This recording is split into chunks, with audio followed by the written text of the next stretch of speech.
ఎర్రగొట్టే కారం రంగు రుచి ఆ చీకారం పొడి.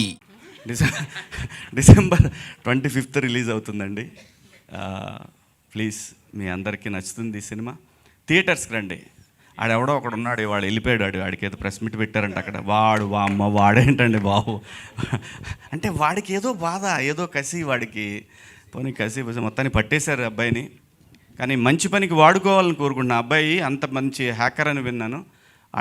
ఆడు దేశానికి ఉపయోగపడే మనిషిగా తయారైతే బాగుంటుంది. కనీసం ఇక్కడి నుంచి మారైనా సరే.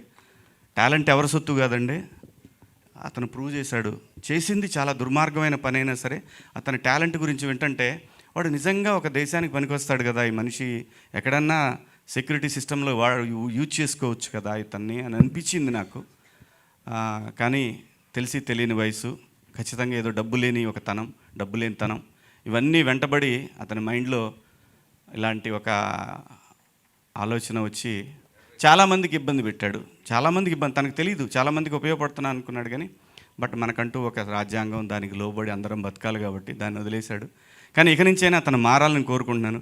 సినిమా థియేటర్లో ఉన్న ఎక్స్పీరియన్స్ దేంట్లోనూ ఉండదండి. మనం మొబైల్లో చూసినా డబ్బులు కట్టాలంటే ఎంత అండి.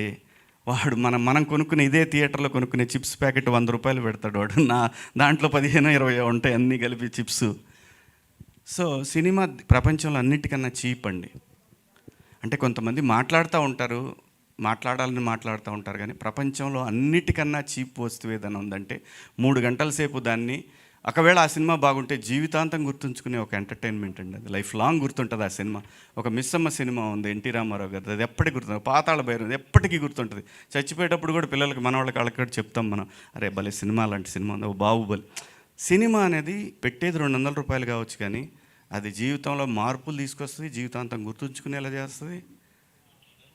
ప్లీజ్ థియేటర్కి రండి, థియేటర్లో చూడండి. బాగుంటేనే చూడండి, బాగాలేకపోతే ఎవడు మనం చెప్పిన చూడరు పెట్టరు. థియేటర్ ఎక్స్పీరియన్స్ దేంట్లోనూ రాదండి. ప్లీజ్ దయచేసి ఇంకా పైరసీ వద్దు, చూడొద్దు. దాంట్లో ఏముంటుంది, తిట్టుకుంటా చూసుకోవడం తప్పితే వినపడదు. మళ్ళీ వాడిని పెట్టినోడిని తిడతా, ఈ ఎదవ మరీ పెట్టినాడు కనీసం సౌండ్తో పెట్టలేదని వాడిని తిడతాం, రకరకాల ప్రాబ్లమ్స్ అన్నీ. సో ప్లీజ్ అండి, పైరసీని ఎంకరేజ్ చేయొద్దు. ఇది సినిమాకి చాలామంది పనిచేస్తారు కాబట్టి వాళ్ళ జీవితాలు, అందరి జీవితాలు ఉంటాయి. ఒక్కొక్కళ్ళం ఒక్కొక్క పనిలో పడి బతుకుతూ ఉంటాం. ఎవరి బతుకు కూడా పాడవకూడదు. సో అని నేను ఒక దండోరా వేస్తున్నాను. ప్లీజ్ దయచేసి ఇలాంటివి ఏమి ఎంకరేజ్ చేయకండి ప్లీజ్.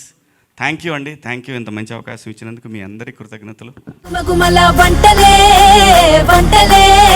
ఎర్రగొట్టే కారం రంగు రుచి ఆ చీకారం పొడి.